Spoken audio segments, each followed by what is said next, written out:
Beginilah Tugu Gajah Tunggal yang ada di luar Monumen Perjuangan Rakyat atau Monpera. Sebagian masyarakat mungkin belum paham arti Tugu Gajah ini dan mengapa harus dibuat Tugu Gajah bukan tugu yang lain. Pengelola Monpera Agusti menjelaskan sejak pertama kali diresmikan 23 Februari 1988, Tugu Gading ini memang sudah ada. Dipilihnya Gading dikarenakan di Sumatera terkenal banyak gajah seperti di Lampung, Bengkulu, Bangka Belitung, Jambi, dan Palembang.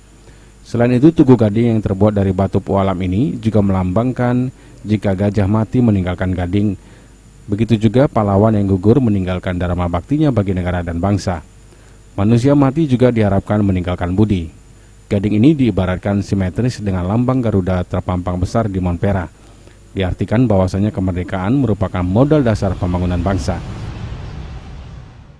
Sisi bagian depan. Gading gajah itu melambangkan itu manusia mati meninggalkan nama, gajah mati meninggalkan gading, pahlawan yang gugur meninggalkan. Nah, bagaimana pemirsa? Sudah tahu sekarang arti Tugu Gading Monpera ini. Jadi, jika ada orang yang bertanya, kita dapat menjelaskannya. Wibisono, PAL TV.